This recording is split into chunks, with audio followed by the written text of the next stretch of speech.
అందరికీ అదేనండి. వినాయక చవితి ముందు రోజు నేను మా తమ్ముడు వాళ్ళ షాప్కి వెళ్ళి అక్కడికి అక్క కొత్త వస్తువులు వచ్చినాయి, చూసి నీకు నచ్చినవి తీసుకెళ్ళక్క అని మా తమ్ముడు ఫోన్ చేస్తే వాళ్ళ షాప్కి వెళ్ళానండి. షాప్కి వెళ్ళాక మా తమ్ముడు మట్టి విగ్రహాలు డిస్ట్రిబ్యూట్ చేయడానికని బయటికి వెళ్ళాడు.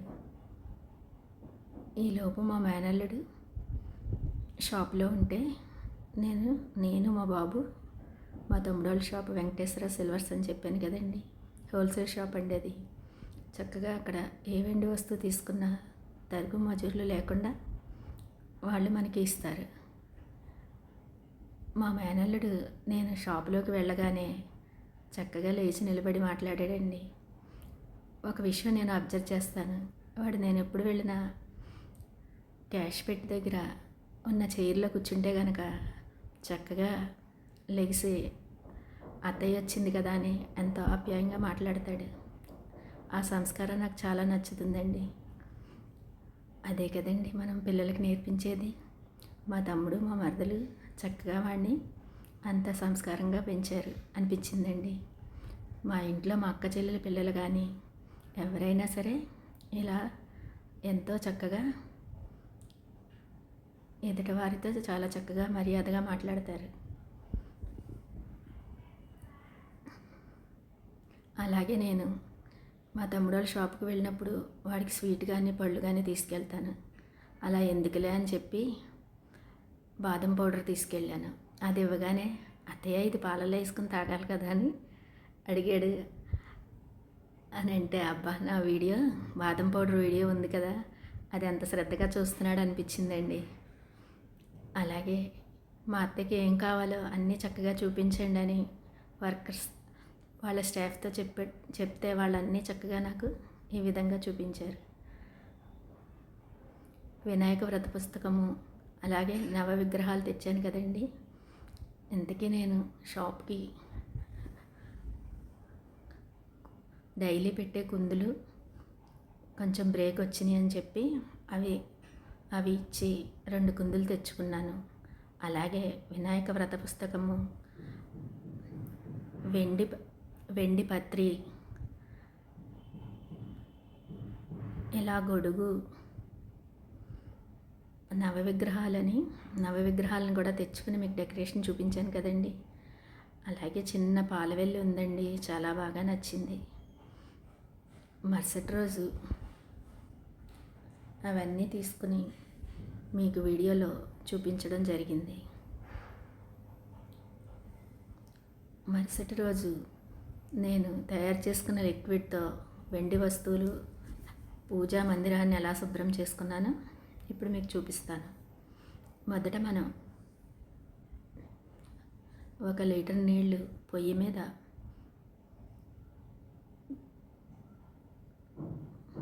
మీద పెట్టుకుని 2 నిమ్మ చెక్కలు, అలాగే ఒక 3 స్పూన్ల వాషింగ్ పౌడరు, అలాగే 3 స్పూన్ల వంట సోడాని కలిపి లిక్విడ్ ఎలా తయారు చేయాలో మీకు చూపిస్తాను. ఈ లిక్విడ్తో చాలా ఉపయోగాలు ఉన్నాయండి. అవి ఏమిటంటే చక్కగా మనం పైప్స్ని దీన్ని స్ప్రే చేసుకుని క్లీన్ చేసుకుంటే చక్కగా మెరిసిపోతున్నాయండి. అలాగే వెండి సామాన్ని మీకు ఎలా క్లీన్ చేసుకున్నానో కూడా నేను మీకు చూపిస్తాను. మొదట మనం వాటర్ని ఇలా మరిగించుకుని దానిలో వాషింగ్ పౌడర్ వేసి అలాగే 3 స్పూన్ల వంట సోడాను కూడా చేర్చుకుని చక్కగా మరగబెట్టాలి. ఇలా తయారైన లిక్విడ్ చాలా రకాలుగా మనం ఉపయోగించుకోవచ్చు.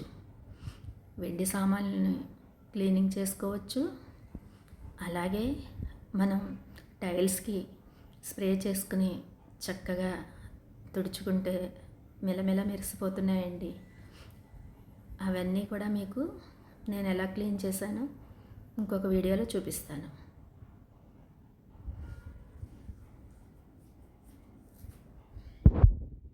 ఇలా తయారు చేసుకున్న ఈ లిక్విడ్ మనకి ఇలా బాటిల్లో పోసుకొని మనం ఏదైనా క్లీన్ చేసుకోవాలనుకున్నప్పుడు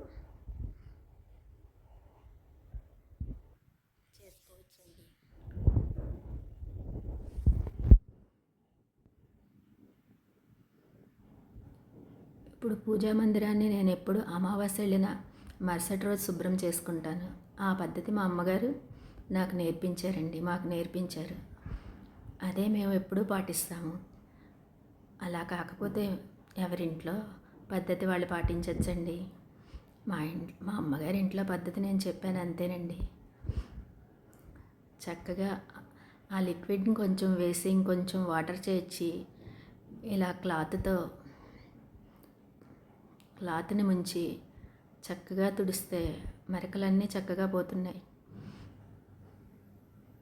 ఈ లిక్విడ్ కనుక మీరు తయారు చేసుకుని మీరు కూడా ఉపయోగించి అది ఎలా ఉందో నాకు కామెంట్స్లో చెప్పండి.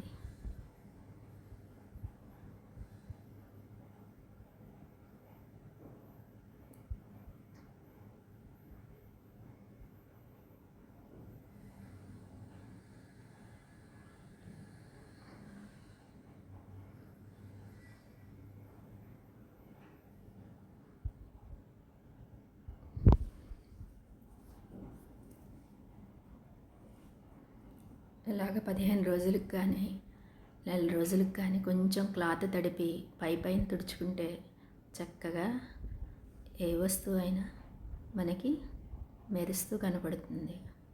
ఇలాగ దేవుడి సామాన్లు ఎలా క్లీన్ చేసుకున్నానో ఇప్పుడు మీకు చూపిస్తాను. మనం తయారు చేసుకున్న లిక్విడ్ని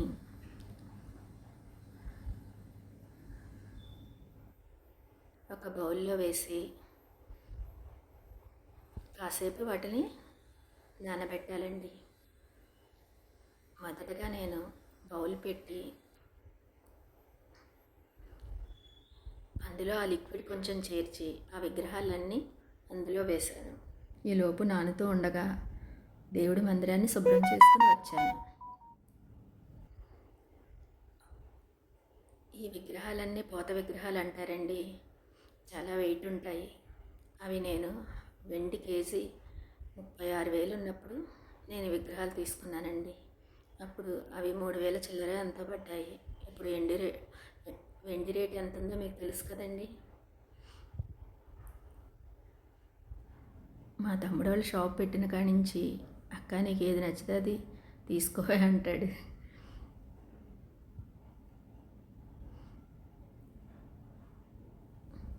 అప్పుడు పోత విగ్రహాలు 4 తీసుకున్నానండి. అలాగే బంగారు లక్ష్మీదేవి విగ్రహం కూడా తీసుకున్నానని చెప్పాను కదండి. అలాగే గోల్డ్ కోటింగ్తో 2 పువ్వులు, కలువ పువ్వులు లాంటి పువ్వులు ఉంటే అవి కూడా 9 పువ్వులు తీసుకున్నాను.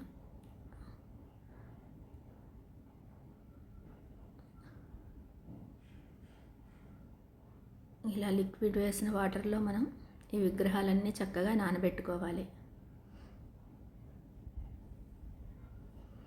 నానబెట్టుకుని క్లీన్ చేసుకుంటే చక్కగా మురికిపోతుందండి.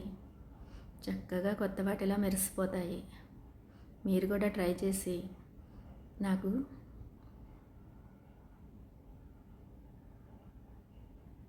కామెంట్లో చెప్పండి.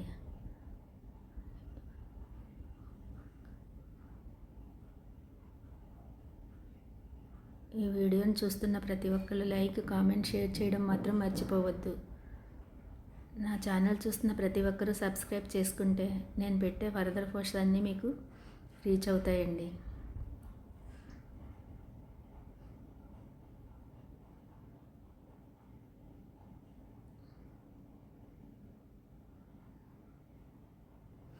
వెండి కానీ బంగారం కానీ ఎప్పుడు కొనుక్కున్నా మనకి అదే ఒక ఆస్తిలా ఉంటుందండి.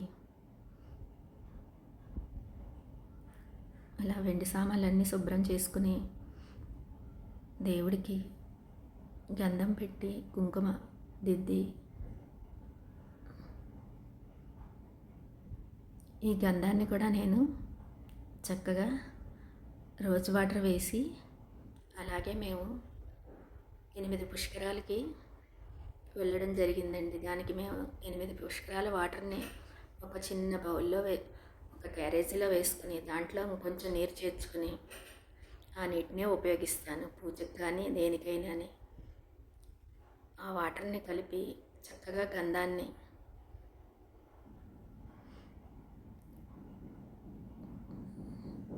ఇలా తయారు చేసుకుని చక్కగా దేవుడి ఫోటోలన్నిటికీ విగ్రహాలకి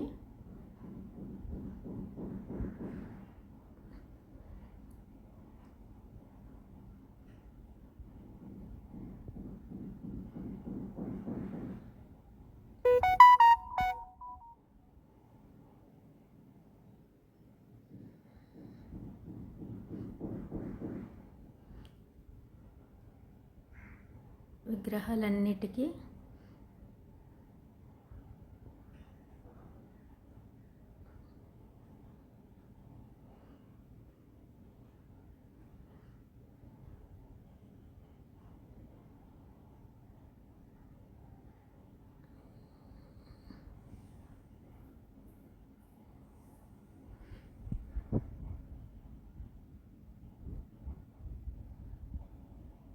నిన్నటి రోజంతా ఇలా దేవుడి విగ్రహాలని శుభ్రం చేసుకోవడము, అలాగే పూజా మందిరాన్ని శుభ్రం చేసుకోవడం, అలాగే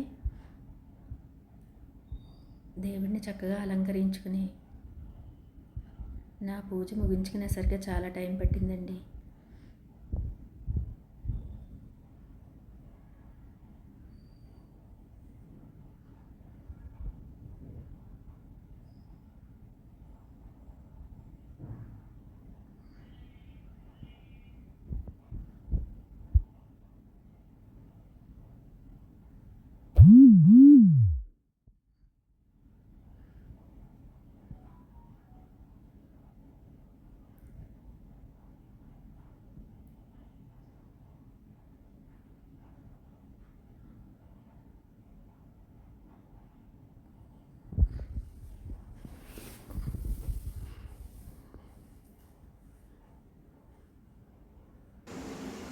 ఇలా చక్కగా దేవుడి ఫోటోలకి విగ్రహాలకి గంధం పెట్టుకుని కుంకుమ పెట్టుకుని చక్కగా ఆ స్వామిని 2 అగరబత్తీలు వెలిగించి ధూపదీప నైవేద్యాలు చూపించుకుని నేను పూజ ముగించుకున్నానండి. ఈ వీడియో కనుక నచ్చితే లైక్, షేర్, సబ్స్క్రైబ్ చేయడం మాత్రం మీరు మర్చిపోవద్దు. మీ లైక్ నాకు ఎంతో ప్రోత్సాహకరంగా ఉంటుంది.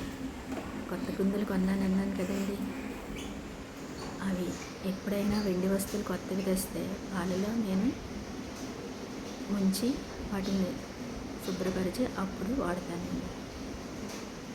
ఈ వీడియో కనుక మీకు నచ్చితే లైక్, షేర్, సబ్స్క్రైబ్ చేసుకోవడం మాత్రం మర్చిపోవద్దు.